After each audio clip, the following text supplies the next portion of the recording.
Tricycle, boss?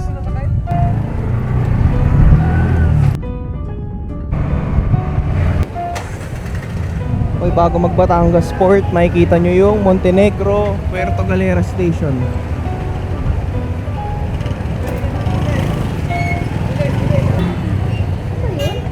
Ito ba yun? Oo. Pero, walang ticket. Talaga ba? Tanong natin sa loob.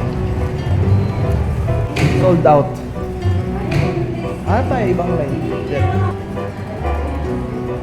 Hanap tayo. Oo, hanap tayo. So, nag-sold out pala. Nagso-sold out pala ang tickets.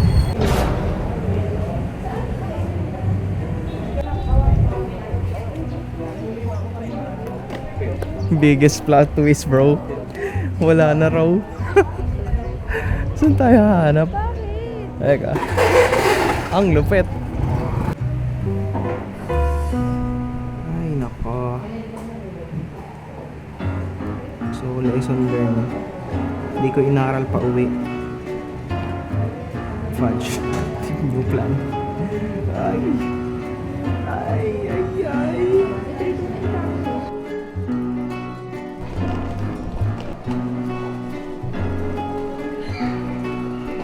So sa mga first time na pupunta ng Puerto Galera dyan, para sa inyo tong video na to. Guys, gusto nyo ba to? Tawag dito, promised one hole. Wait lang.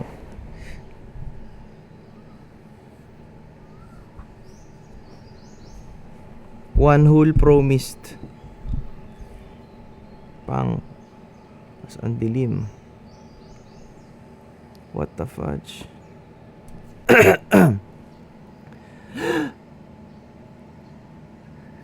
Good morning.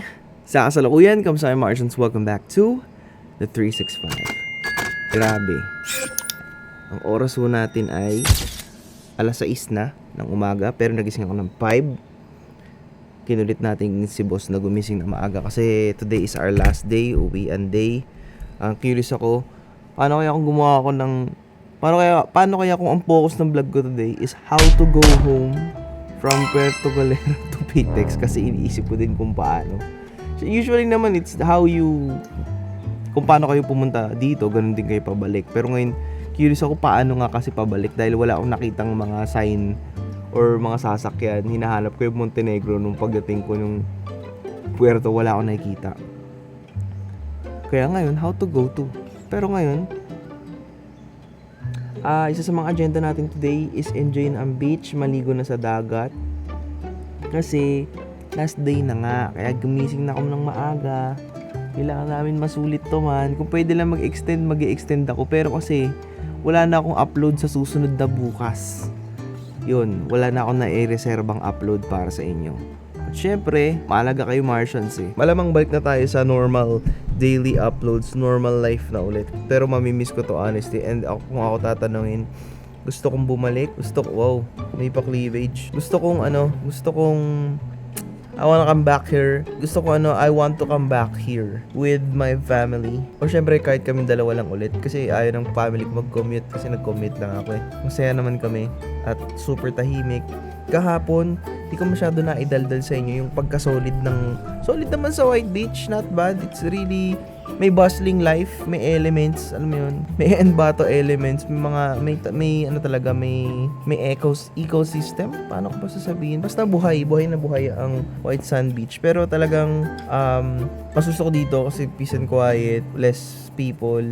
Siguro kasi parang medyo yung social battery ko. Gusto ko lang tahimik. Gusto ko tong tulog na to, itong nature na to, yung magigising ka sa ganito, huni ng ibon, huni ng uwak, huni ng tuko, may tuko pa nga eh. The best to. Maganda to kasi nung kahit dumiretso kami ng White Beach, okay lang kasi may energy kami, may social battery kami para makipag-interact, alam mo yun, mag-explore, tapos balik na ulit dito. Kailangan baguhin ko tong lifestyle na to na late ako nagigising dapat. From now on, today, we're going to wake up. Gigising tayo tuwing dapat gigising tayo lagi ng 5 AM ng umaga. Kasi mas marami tayong magagawa, mas productive, pwede tayo mag-workout agad, hindi kakain ng oras ang pag-workout. Yun din kasing akin, ayokong kumain ng oras yung pag-workout, at least 30 to 1 hour, 30 minutes to 1 hour na takbo.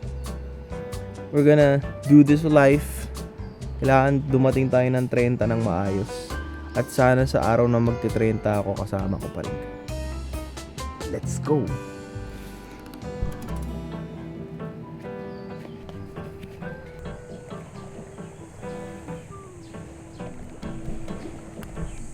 Grabe, sobrang solid ng mornings dito.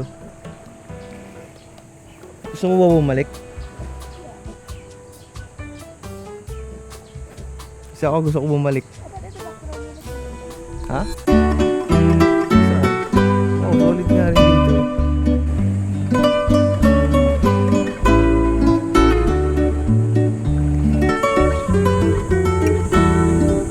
Malamig tas mainit para saktan ang tiyan, no? Hopping. Island hopping. Nice. Perfect. Last day. I hate this. After nito, walang katapusang shoot. Babawiin ang ginastos.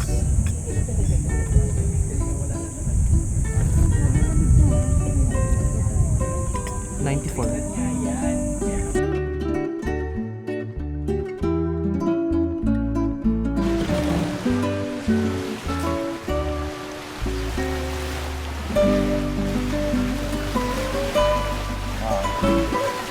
Umaalon na. Bumabalik na yan. Kita may alon. Umaangat. Oo, bak umaangat.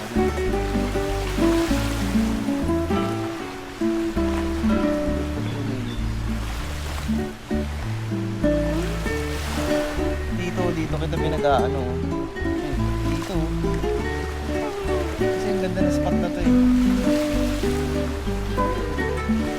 Pwedeng picture, pwedeng video. Ayun, gumagana. Medyo na may sun.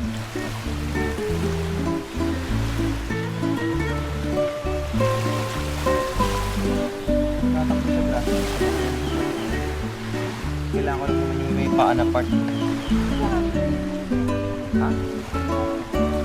Hindi naman grass yung takbo.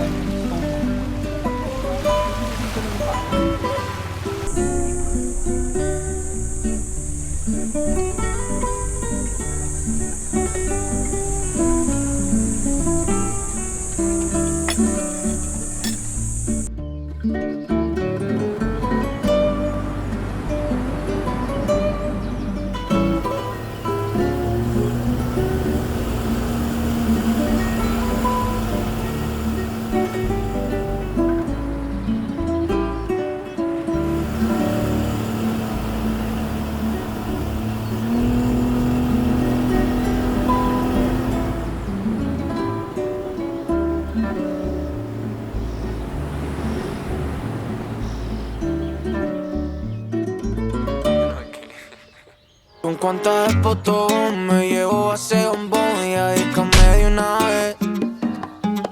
Vaya que imaginación que tiene la chamaquita y ese floater, ese floater. Tú eres mami, que si tú quieres nos volamos pa' Miami. Yo solo pa' ti, que todo lo que hice nos gastamos esa money. Pegadita pa' que te dice. Soleá cuando hay nubes grises.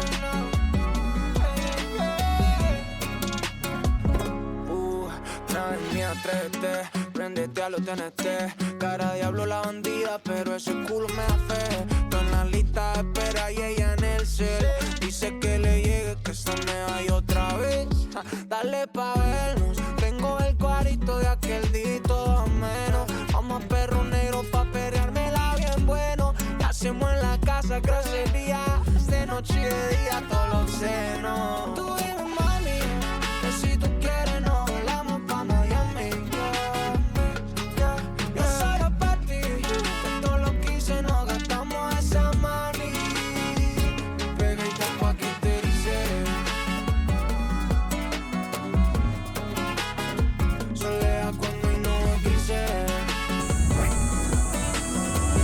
Well said. Babalik kami dito. Yun ang assurance ko, babalik kami dito. Pero hindi sa mas mataas na room, sa medyo mas mababa. Pero babalik kami dito. Ngayon, how to go home from Puerto Galera to Pitex. Let's go.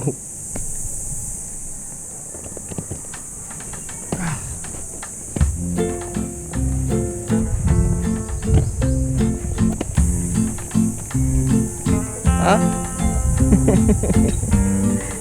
Shit. Napapaganon ako eh.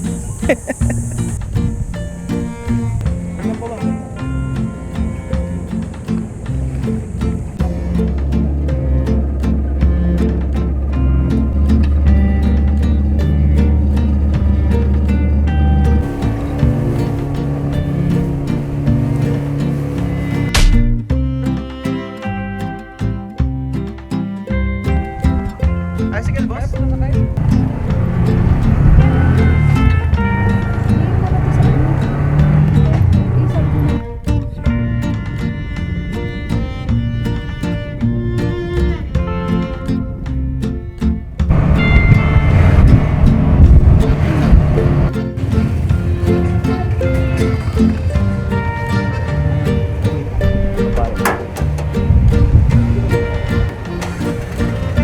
Bago mag-Batangas Port, makikita nyo yung Montenegro Puerto Galera Station.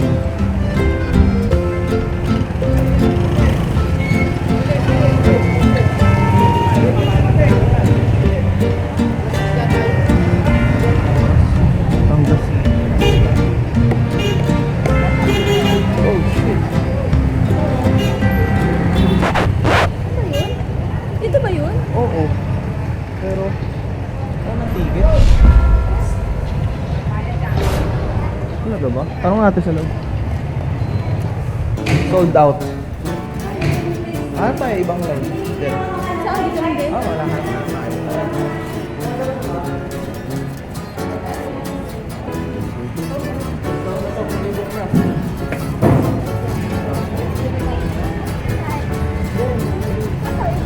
Hanap tayo. Oo, hanap tayo. So nag-sold out pala, nagso-sold out pala ang tickets. Lahat pala talaga maaga.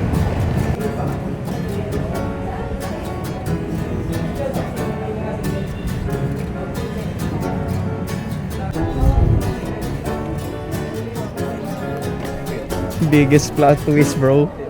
Wala na raw. Saan tayo hahanap? Bakit? Teka. Ang lupit. Teka, paano tayo kaya nito? Saan ka daw meron? Ewan ko, wala nga siyang sinasabi.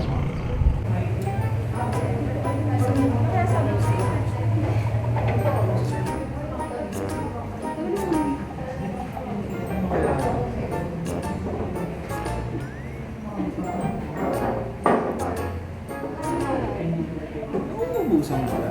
Siguro na timingan natin kasi na...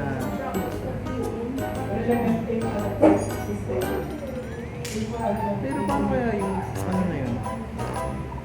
Yung taxi na yun, kaya mo yun? Sobrang liit ba na? Okay, so status. Wala nang fast crab. Wala nang roro. Sa lahat na nandito.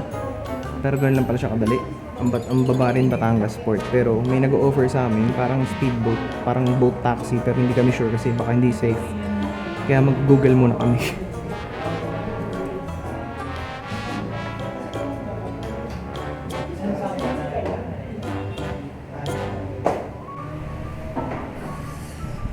Ay nako. So lesson learned. Hindi ko inaral pa uwi. At pala mag-book ka advance, day before.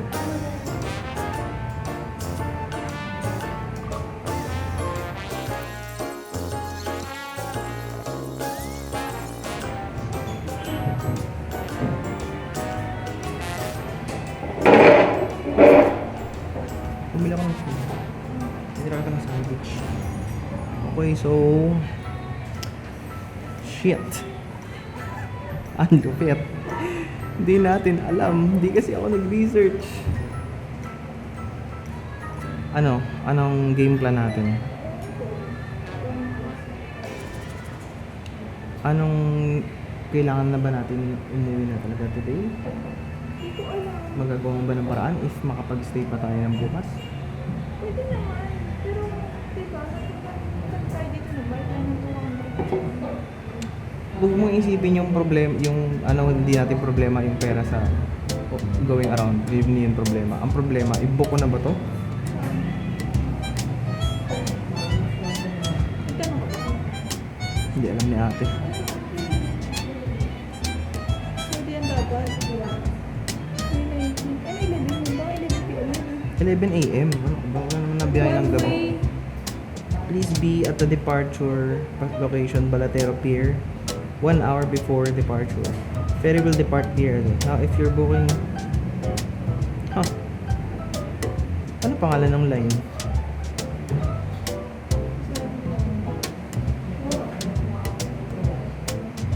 Wala, nag-round trip tayo. Pero kasi Montenegro Lines kasi yung madalas nire-recommend sa YouTube.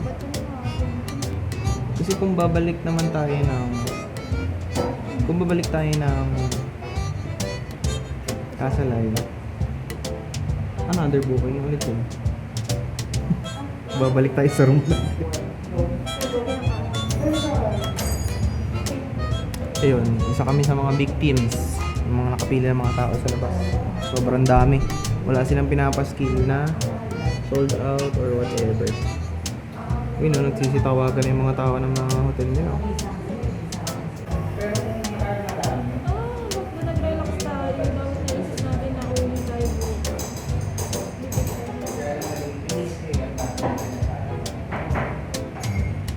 Pwede naman tayo mag-fast yung kanina ino-offer ni Kuya. Kasi maliit na box lang.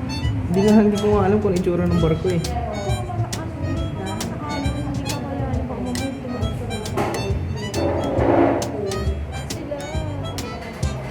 So, ganun karaming tao sa Puerto kahapon.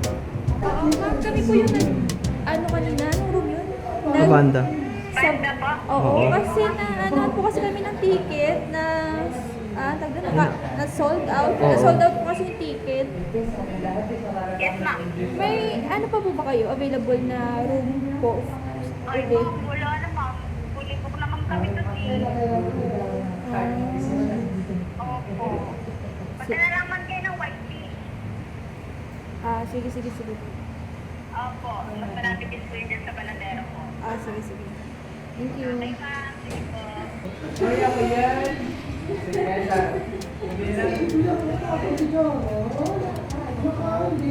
Casa Marco, let's go na. Already sa oras.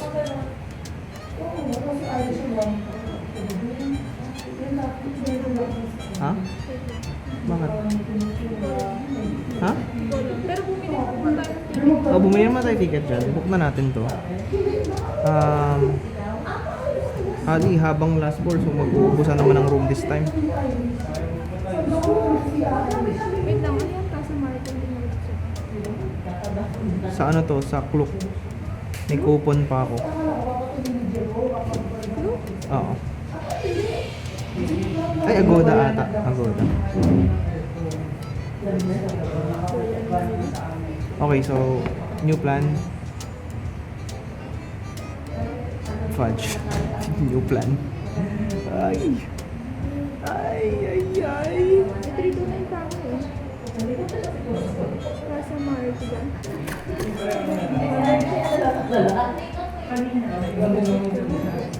Lagi nilang bestseller ng mga coffee shop, Spanish latte, no? Huwag ka ma-stress, relax ka lang. Alam bakit? Ang problema, ano bang only problem? Ha?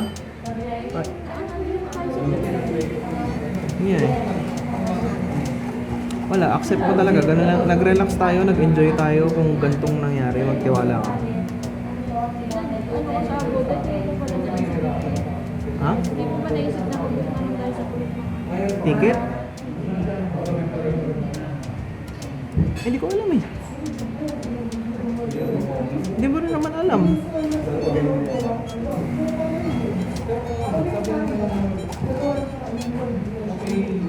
Ikaw muna. Masarap. Oo. Ito na, bago tayo magtanga-tangahan at magmukmuk, kilusan na natin Dito to. na tayo bumili. Oo, bumili na tayo dyan, mabuko na to. Huwag na tayo magmukmuk, sayang oras natin. Kung magmumukmuk tayo dito hanggang alas 3, sayang isi-check na.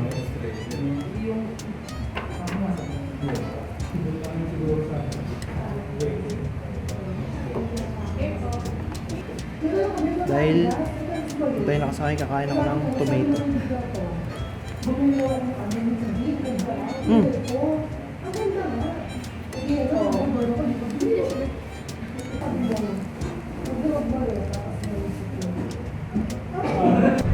Okay, so nakapag-book na kami ng room.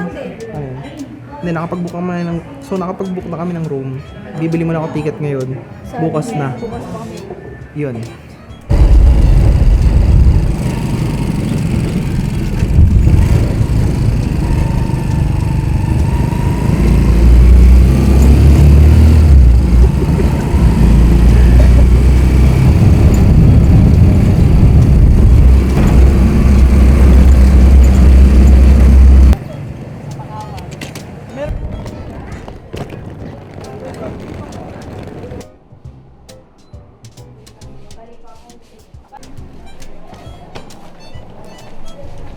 Ay, ma, ako na.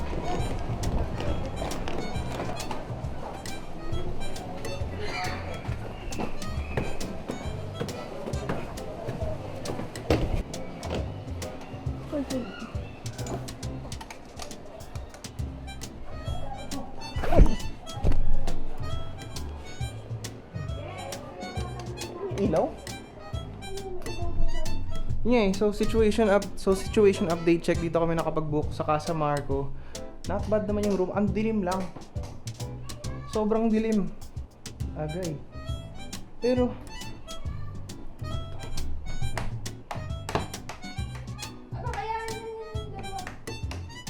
madilim talaga. So ilaw support. Ang dilim ma.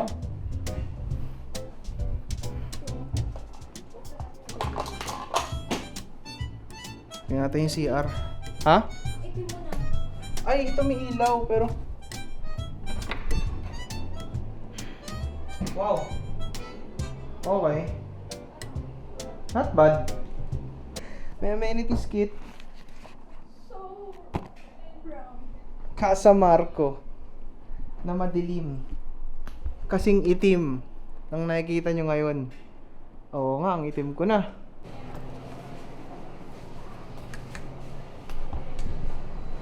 Okay, oras natin ay 5:23. Pwede nang gumala. Let's go.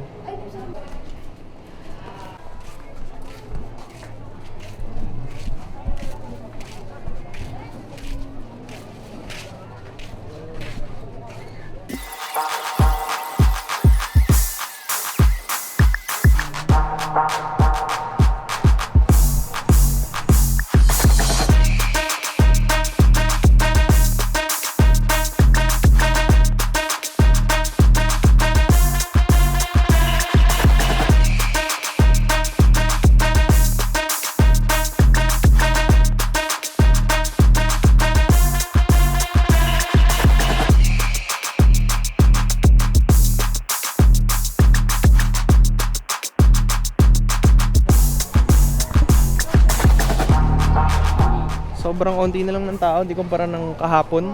Sobrang dami. Oh, marami pa rin, tingnan nyo. Dami.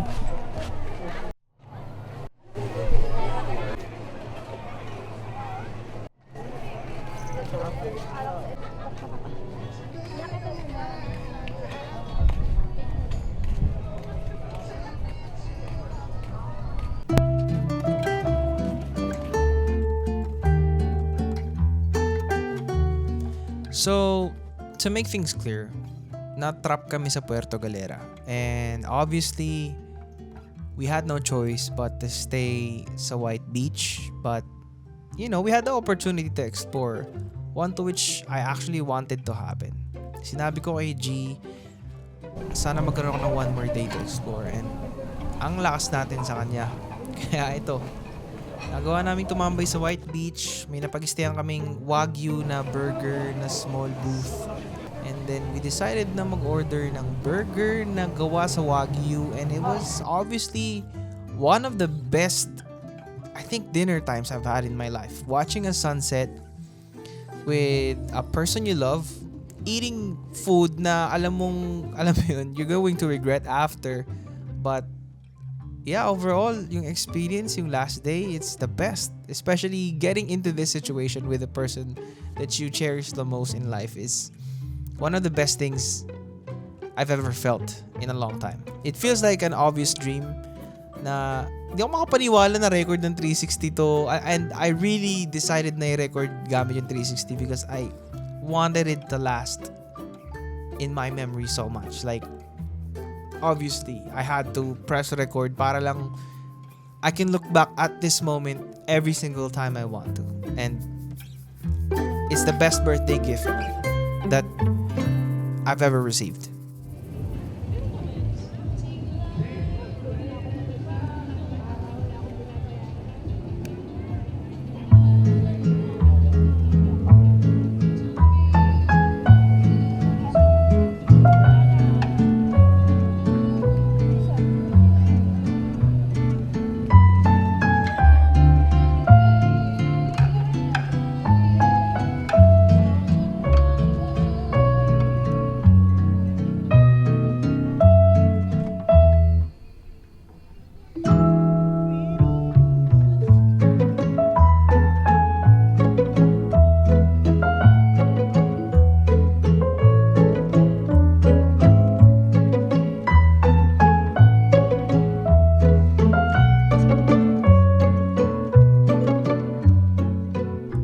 So, ayun, Martians, we're back finally. So, gusto ko lang pag-usapan today yung mga naging struggles. Okay, so walang gumawa ng guide kung paano nga ba umuwi from Puerto Galera to Bacoor. I guess, siguro kasi medyo misleading yung mga pinanood kong guide sa YouTube. Wala naman silang sinabi kung paano pa uwi. Which I thought, usually kasi pag pauwi, diba, same way lang. Hindi namin alam na taon today is Sunday. So, kapag uuwi kayo, galing weekends, make sure na aagahan yung pag-uwi. Kasi dito pala sa Puerto Galera, nagkakaubusan ng tickets. Roro, Fastcraft, Montenegro Lines, at saka yung kung ano man yung line na isa. So, ayun, isa kami sa mga naging biktima ng naubusan ng ticket. So, wala na kaming choice. Naghanap kami ng pag-i-stayan para makauwi kami bukas. Hopefully, nakapag-book na rin kami ng ticket. Hindi rin kami in-assist ng hotel na magbubook pala ng ticket pa uwi. Hindi rin siguro kami aware kasi nga first timers kami sa Puerto Galera. So sa mga first time na pupunta ng Puerto Galera dyan, para sa inyo tong video na to, kung uuwi kayo kinabukasan, kailangan maging maaga. As in, super aga. Especially if na-timingan nyo ng weekend. Yun. Buti na lang meron kaming emergency na mga damit, emergency na everything, kaya prepared naman kami. Yun nga lang talaga, hindi ko alam na may ganito palang pangyayari sa Puerto Galera. Tsaka ayun, syempre expect nyo na medyo mahal ang ibang mga bagay like yung mga sabon, shampoo, kung sakaling mamaubusan kayo, times 5 or times 4 yung presyo, which is understandable kasi nga wala naman tayo sa sa city. So automatic sa city kung saan sobrang daming stock niyan, automatic pababaan, dito naman pataasan. Yung mga tricycle na sinakyan namin or mga tuk-tuk kuno, from Batangas Port papuntang White Beach, siningil kami ng 200 pesos, which is, I think, nothing to, hindi ka dapat magreklamo, okay lang naman. Kung meron naman ako nakita kasing gumawa ng guide parang 25 pesos, pero naki-joyride siya. Pero kung let's say isa kayong grupo, like pwedeng mga office mates kayo, or pwedeng mag-partner kayo, or pwedeng family kayo, possible nga na yun ang singilin nila. Possible na yun ang singilin nila, 200 pesos. Pero kasi, honestly, masasabi ko lang dito sa Puerto Galera, sobrang helpful ng mga tao, sobrang babait nila. And, ayun, mababait sila, promise. Hindi sila, yung iba syempre, be cautious kayo sa mga naghahagil, pero, ayun, yun lang talaga. Pag nag-travel kayo, huwag nyo na isipin din yung presyo ng pamasahe kung mahal o hindi. Kasi, kaya ka nag-travel ka ba para magtipid? O nag-travel ka para gawin mong komportable buhay mo? Well, in the first place, kaya ka nagtatrabaho, well, para gawin mong komportable buhay mo. Ha? Yeah. O, di ba? Kaya ka nagtatrabaho para gawing komportable ang buhay mo, hindi para lalo mong pahirapin yung sarili mo, lalo mong pagmukhang mahirap yung sarili. Hindi ganun. Okay lang na mag-grind ng sagad. Basta may goal, basta may point. But back to our main point, sa Puerto Galera era natin. Masasabi ko bang babalik ako dito? Oo. Masasabi ko bang sana nakatulong lahat ng advice na nabigay ko sa inyo, especially dun sa first part ng video series na nagawa natin, na nag-travel nga tayo dito sa Puerto Galera for my birthday. Yung travel papuntang Puerto Galera, sobrang simple. Inuulit ko lang, panoorin niyo sa first video. But dito sa video na to, how to go home from Puerto Galera to Bacoor. First things first yun niya, kailangan maaga. Pangalawa, kailangan the day before nag-book kayo ng ticket. Kasi dun sa guide na pinanood ko, sinabi niya, kinabukasan pa daw. Tapos may nakalagay lang dun na oras. So kami naman, hindi namin napansin. Tapos weekend pala. Tapos ang dami palang, alam mo yun, dagsaan pala pag weekend. Hindi naman namin alam eh. Kasi in the first place, yung pinuntahan namin resort is private. Kasi gusto lang namin quiet. Tapos, alam mo yun, gusto lang namin peaceful and quiet lang na, especially on my birthday, peaceful and quiet lang na ambience, na setting. Pero alam niyo, so super na-hype ako dito sa White Beach kasi ang daming ganap. Talagang bustling yung city life. Talagang kung gusto niyo yung mga common na kainan, yung mga water sports, activities, nandito yan. Tapos sa gabi, meron pa silang yung parang apoy-apoy na dance na show, which is also okay. Wala naman siyang bayad, pero may donation. Syempre, alam mo yun, mag-donate tayo dahil ang lulupit ng gawa nila, ang lulupit nila sumayaw. Tapos, ano pa nga ba? What's the best thing about it? Is yung tubig. Nakaka-inlove yung tubig dito sa Puerto Galera. Yun nga lang, nalimutan ko sabihin sa ibang part ng video ko, na today ko lang masasabi. Meron silang plot twist. Meron palang island hopping, meron din palang beach hopping. Maging aware kayo sa part ng beach hopping at island hopping, magkaiba yun. Yung island hopping, ang sabi sa amin, which hindi na namin in-avail, pupunta lang kami sa isang beach lang yung bababaan, titingin kami ng coral daw, underwater, titigil yung bangka sa gitna, tapos titingin lang kami, sasabit lang daw. Tapos yung pangatlo is titingin kami ng clams na malalaki, which I think for 2,300 pesos, ewan ko, siguro sulit siya if marami kayo. We can do it as well. Pwede naman namin gawin, pero parang, alam mo yun, 3 hours, tas 3 lang, tas isa lang yung place na bababaan mo. Sayang naman kung di tayo makakapag-b-roll at saka makakapag-drone masyado, diba? Parang, ewan ko, yung experience, I think, kailangan nyo lang din maging aware. Especially yung beach hopping, yun yung iba-ibang beach na pupuntahan. Ideal kapag maraming tao.